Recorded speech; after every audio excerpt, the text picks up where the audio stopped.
Man, I will still never get over the fact how the Shichibukai system, the seven warlords of the sea, are no more.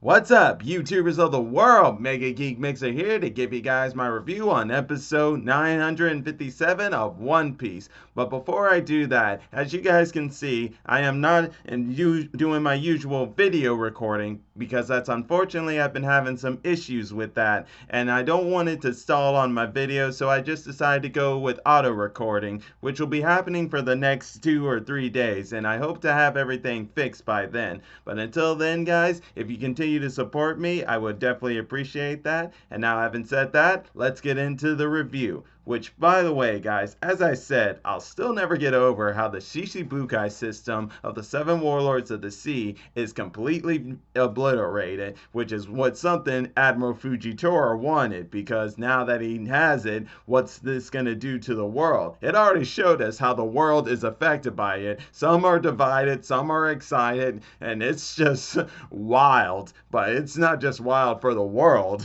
it's wild for the warlords, mostly for some of them in an exciting way, mostly for some of them in a panic way. Buggy. Others of them in a whatever, we can handle this sort of way. But one thing we can never deny is some of the things we were told about, because I am both a manga reader and an anime watcher of One Piece, so of course I already know everything that's gonna happen. But when it comes to the anime, how they show off the animations of this stuff from compared to the manga always gives you that good feel of enjoying this in animation, which is why I watch it too, even though I know some people are only manga readers and anime watchers, but I have a few who are the same like me. But that all aside, though, the mere fact that the Warlord system is over with and the animation they showed with how they recap most of their warlords, all from the past to the current to the recently revoked ones, is all just fun, and just seeing how each of these guys are going to be going forward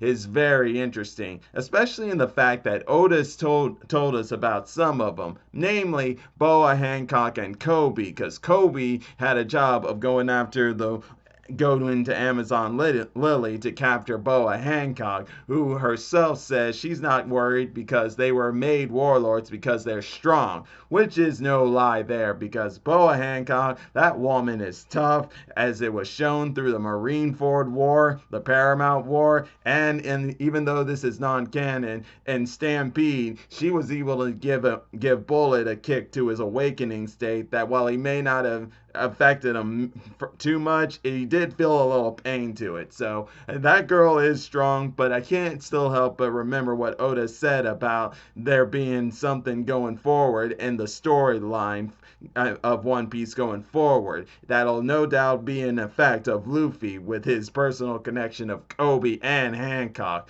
But first off, on a personal note here, guys, if you guys haven't seen my shipping videos, I want you to know that while I am a shipper of Boa Hancock and Luffy, I am not against others like Luffy and Nami. But I just wanted to throw that out there. Now, having said that, though, we gotta continue on here. Mihawk himself, he is just trembling with excitement. That's what he said, and that just makes me know that he was bored of being a warlord. And yet, why did he become one to begin with? I guess he thought something would come out of it, and maybe it did at first, but afterwards he was just getting tired of it. That no doubt that if the warlord system wasn't going to be revoked, he was just going to probably resign or something, because that's kind of how it was with this guy, which is by all means cool with me, because he's better off sounding like he's better off just being what he was, a pirate. And I can't help but wonder, was he a solo pirate? Was he all out there on his own? I can't believe he was when he was a rookie, but as he became labeled the greatest swordsman in the world, or sometime before he got that, he was around there.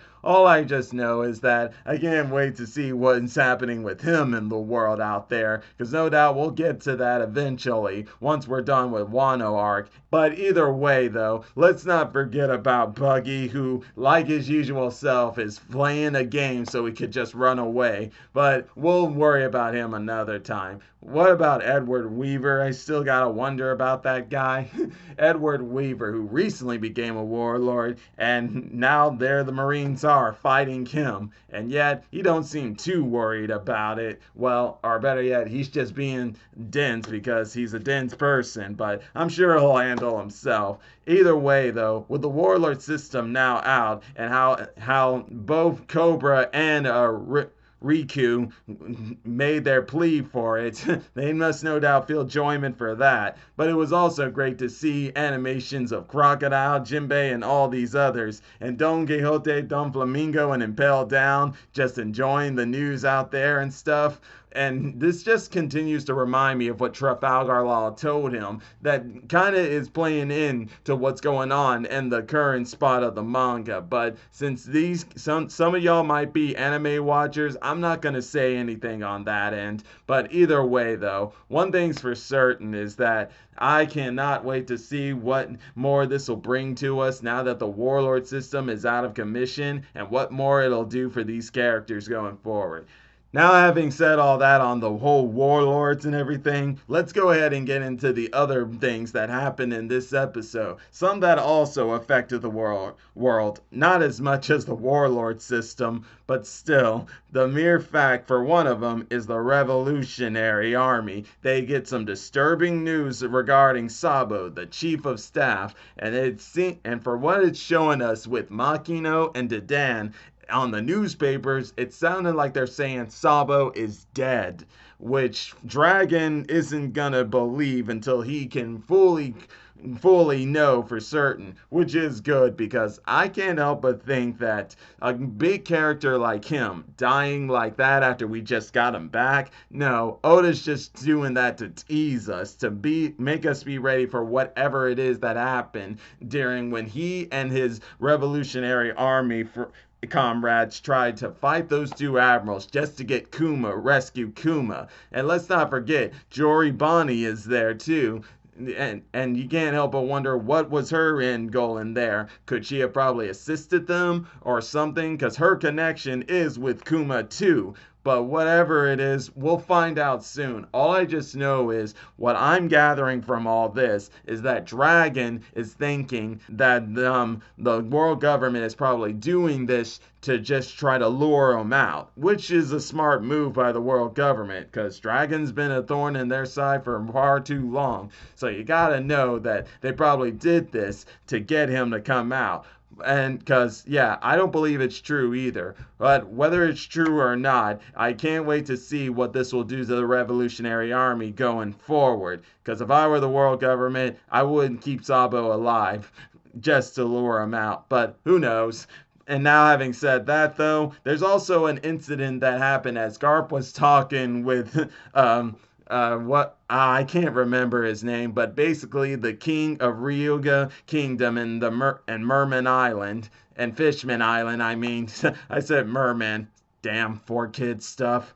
But that all aside, though, those two were talking about how there was an incident in Alabasta, which no doubt has something to do with whatever Cobra did, because he said he was going to talk with those guys about something that no doubt he probably shouldn't talk about. But considering how that king, who is the king of even the Gorosei, was holding a picture of Vivi, just as he was with a bounty poster of Luffy, can't help but make me think he wants something from her. And so far, Vivi's alive, but that doesn't mean her state of what status is okay either, because whatever it is that this guy wants from her, I can't help but think it is something super bad. But now, having said all that, though, the next one I want to talk about is big news, Morgan. Man, do I love that guy. He is just so enthusiastic and full of charisma, and he really showed that even though he'll sometimes listen to the world government and print out what they say, there are times where he won't print it out, as he showed that even if people like Cyberpol agents come and threaten him and his news, he's not someone to be messed with. He's not to be underestimated, as he beat that guy down easily,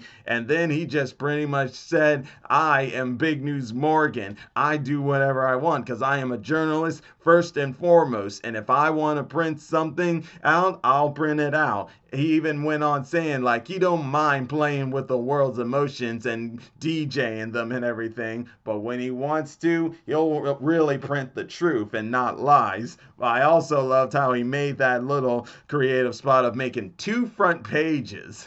I'm no journalist myself and stuff, but I have seen formats of newspapers and stuff, and I gotta admit I like them. But 2 front pages will definitely be something I can't wait to look into. This promises to be fun. But that was pretty much what happened in this episode, guys, and it was fun. Everything, while I may know out of everything that was happening, the animation, as always, beautifully done. It's amazing how much the animation has evolved since it began and everything, and I love it. I love it all. And I can't wait to see how the Straw Hats are going to react when they finish up their business in Land of Wano and get all the big news that are going to be spread around them. You can't help but wonder how's this going to affect them going forward, because while they still have their pirate adventures to go on and stuff, you can't deny that sometimes they're emotional, so no doubt they'll take a detour if they feel they need to. Now, but with everything else that is going on, I don't know what more to say other than the fact that let's just end it right there. And you guys better be ready for the next episode, because as a manga reader, I'm only teasing to you guys that we are going to get some big reveals on some big figures past and some big time bounties finally coming to us. And then with that all being said, if you're enjoying my videos, all you gotta do is click that like button, subscribe to the channel, and hit the bell icon to be notified when I make more videos. And until then, MegaGeekMixer is signing out. Bye!